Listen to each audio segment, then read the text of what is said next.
Listen closely to the one number that destroyed Kash Patel's defense forever: 73%. In just 11 minutes of visual forensic evidence presentation, Representative Frank Mrvan would prove that FBI Director Kash Patel didn't accidentally lose 2.7 terabytes of data. He systematically deleted 73% Epstein investigation files, including 847 victim statements, 234 videos, 12,476 phone records, and 89,234 emails, all authorized by Kash Patel's digital signature at 11:47 p.m. while alone in his 7th floor FBI headquarters office. Mrvan didn't expect to have pie charts, authentication logs, and biometric records that would make Kash Patel's technical malfunction mathematically impossible to maintain. Kash Patel didn't expect a Congress member who understood data systems well enough to display the legal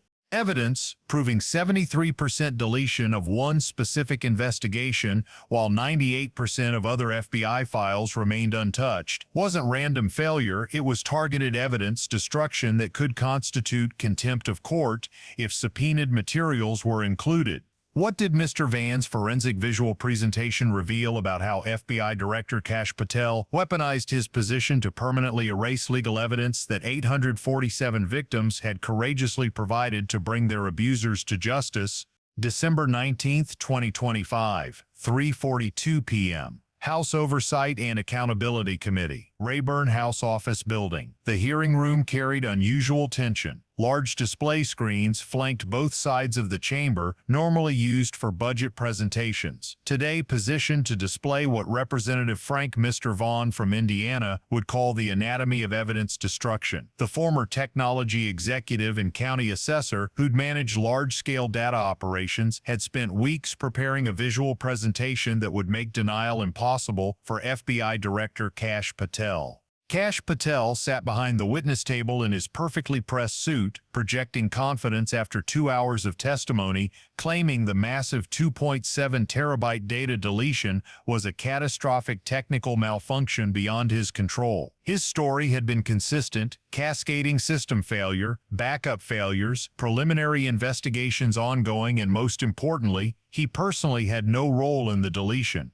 But Mrvan wasn't like other members of Congress who asked questions they didn't fully understand. He brought unique qualifications: former technology executive who understood digital infrastructure, data management expertise from government service, and a reputation for using visual evidence that demolished verbal denials. Today, he had obtained forensic analysis that would prove Kash Patel's technical error defense was a lie. Director Patel, Mrvan began, his voice carrying the calm precision of someone about to present irrefutable legal evidence. You've testified that the 2.7 terabyte data deletion on October 14th was a technical malfunction. Is that still your testimony?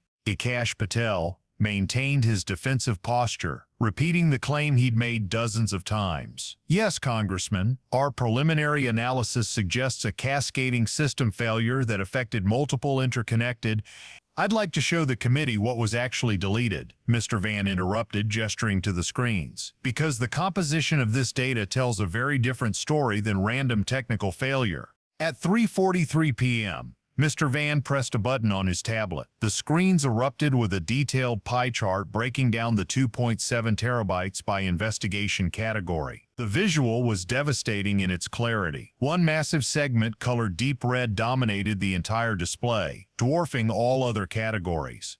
73%, Mrvan stated, letting the number hang in the air like an accusation that couldn't be taken back. 73% of the deleted data belonged to a single investigation: Jeffrey Epstein. Gasps rippled through the committee room. Kash Patel's confident expression visibly cracked. 73% wasn't random. It was surgical targeting. Mrvan pressed another button. The chart transformed into detailed subcategories, each with specific numbers that made the deletion horrifyingly concrete. Let me break down what 73% of 2.7 terabytes actually means in terms of legal evidence. Director Mrvan read from the screen with prosecutorial precision. Victim statements: 847 files permanently deleted. The number hung in the air: 847 victims. 847 people who had given statements to the FBI about abuse, trafficking, exploitation, all their testimonies deleted under FBI Director Kash Patel's watch. Video evidence: 234 files permanently deleted. Mr. Van continued, his voice steady but the accumulation of numbers building a case of systematic destruction. Phone records: 12,476 call logs permanently deleted. Email correspondence: 89,234 messages permanently deleted. The specificity was overwhelming. These weren't vague categories of lost data presented to Congress. These were documented pieces of legal evidence, each representing potential justice for victims, all destroyed in a single night. Kash Patel attempted to interrupt. Congressman, the technical failure affected multiple systems across different— Technical failure? Mr. Van repeated, his tone making the claim sound absurd. Director, let me show you why that explanation doesn't work. He pressed his tablet again. A new chart appeared showing data deletion rates across different FBI investigations. The visual comparison was devastating. If this was random technical failure, we'd expect to see proportional data loss across all FBI systems, Mr. Van explained, his technology background evident in how he framed the analysis. But look at what actually happened. The chart showed stark disparities that made Kash Patel's defense mathematically impossible. Most FBI investigations showed zero data loss, perfect green bars at 100% retention. A few showed minimal loss of 1 to 2%, barely visible yellow bars. But the Epstein investigation showed a massive red bar at 73% catastrophic deletion.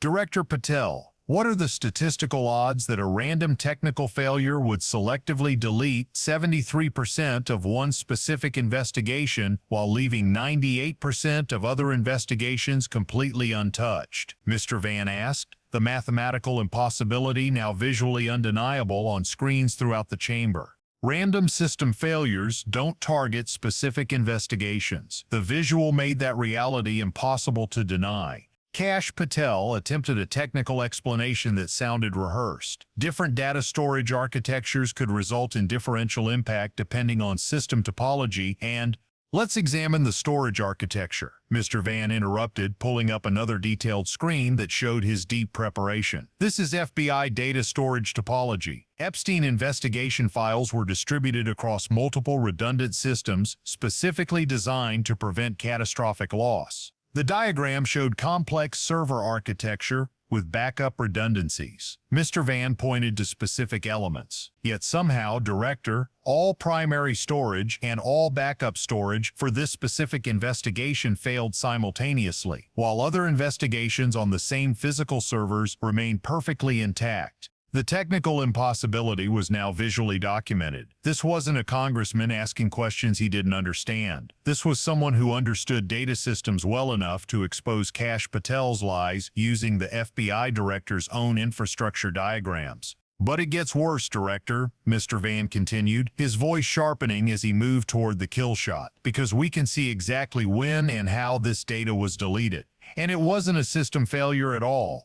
At 3:47 p.m., exactly 4 minutes into his presentation, Mr. Van pulled up the screen that would destroy any remaining credibility. Kash Patel had deletion authorization logs showing legal evidence of personal involvement. FBI data deletion protocols require specific authorization for any permanent removal of investigative files, Mr. Van explained for the Congress members and cameras. Let me show you the authorization chain for this deletion. The screen displayed an official FBI document with multiple security clearance indicators, formatted exactly as federal authentication records appear. The key details were highlighted in red: authorization level required, director level approval, digital signature, authorizing permanent deletion, Kash Patel, timestamp, 2347, October 14, 2025. Location logged, FBI headquarters, 7th floor. The digital signature was displayed on screen, officially authenticated, time-stamped, impossible to dispute. The authentication matched Kash Patel's credentials exactly.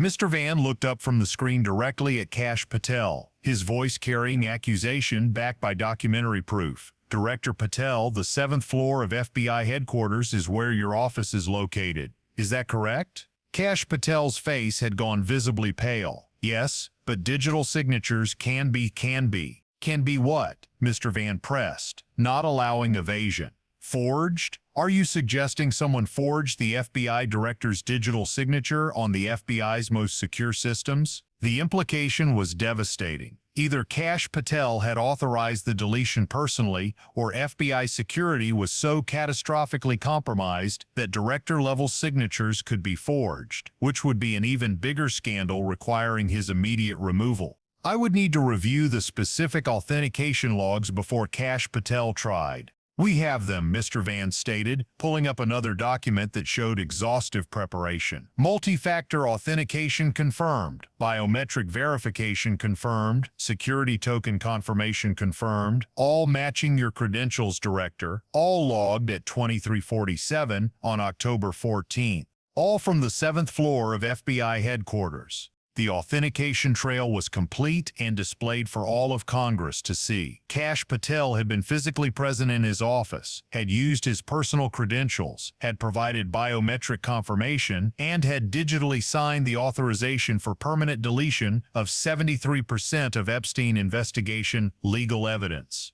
Mr. Van returned to the human cost, his voice taking on genuine emotion beneath the prosecutorial precision. Director Patel, let's go back to those 847 victim statements. These weren't just data files. These were people. He pulled up a final chart breaking down the types of victim statements that FBI Director Kash Patel had authorized for permanent deletion. Testimonies from trafficking victims, 312 statements. These are individuals who describe being bought, sold, transported across state lines for sexual abuse. Their detailed accounts of who trafficked them, where they were taken, who exploited them, all deleted under your authorization. Testimonies from assault victims, 297 statements. People who documented specific incidents, specific perpetrators, specific locations, evidence that could have led to criminal prosecution, all deleted with your digital signature. Testimonies from witnesses to abuse, 238 statements. People who saw crimes committed, who could corroborate victim accounts, who provided crucial legal evidence, all permanently destroyed by the order you signed. The human cost was now undeniable and displayed on every screen. Behind every number was a person whose evidence had been destroyed, whose chance at justice had been eliminated by FBI Director Kash Patel's actions. And it's not just the statements, Director, Mr. Van continued, his voice carrying both anger and sorrow. Those 234 videos, many were direct evidence of crimes being committed. Those 12,476 phone records, they documented communications between perpetrators and co-conspirators. Those 89,234 emails, they contained legal evidence of criminal networks operating across state and international lines. Mr. Van's voice hardened with direct accusation. You were physically present in FBI headquarters. You used your credentials. You provided biometric authentication. You digitally signed the authorization. And 847 victim statements were permanently deleted, along with 234 videos, 12,476 phone records, and 89,234 emails. He gestured to all the screens displaying irrefutable visual legal evidence. Director Patel, that's not a technical failure, that's not a system malfunction, that's not random deletion, that's targeted destruction of evidence. 73% Epstein, 100% intentional. Kash Patel attempted one final defense, his voice strained. Congressman, you're misinterpreting technical logs that require specialized. I'm reading your digital signature, Director, Mr. Van interrupted, his voice rising with the force of documented proof. I'm showing this committee and the American people the forensic breakdown of what you destroyed. 73% from one investigation, 847 victim statements. Your authorization, your authentication, your signature. The screens displayed the undeniable evidence. Pie charts, authentication logs, forensic analysis, all pointing to one conclusion that Congress could now see with their own eyes. You stood in FBI headquarters at 11:47 p.m. on October 14th, Mr. Van concluded with devastating finality, and you authorized the permanent deletion of legal evidence in the most sensitive investigation the FBI has conducted in decades, evidence that could have brought justice to 847 victims. Evidence that documented crimes by powerful individuals. Evidence that is now gone forever because you signed the order to destroy it.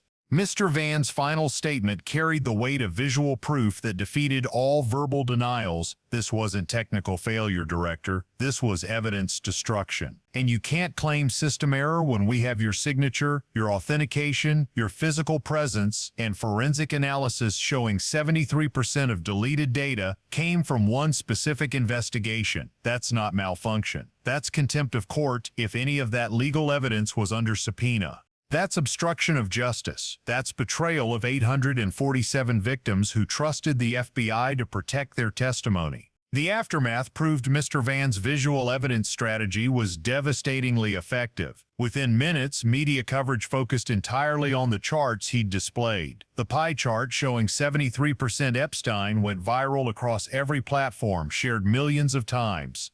The number 847 victim statements became shorthand for institutional betrayal by FBI Director Kash Patel. Technical experts confirmed Mr. Van's analysis for Congress and media. The deletion pattern was statistically impossible as random failure. The authentication logs proved Kash Patel's personal authorization, and the forensic breakdown showed targeted evidence destruction, not system malfunction. Legal analysts noted that Mr. Van had built a prima facie case for criminal evidence, tampering using nothing but Kash Patel's own digital signatures and FBI forensic data. Calls for immediate criminal investigation came from both parties in Congress. The message was clear. Visual evidence defeats verbal denials every time, and FBI director nominees who destroy legal evidence discover that Congress members with forensic expertise are the most dangerous oversight they will face. Within 48 hours, Kash Patel faced multiple criminal referrals from Congress for evidence destruction. The Department of Justice appointed a special prosecutor to investigate whether the deletion constituted obstruction of justice or contempt of court violations if subpoenaed materials were destroyed. FBI whistleblowers confirmed they'd been ordered to disable backup systems, orders from Kash Patel's office.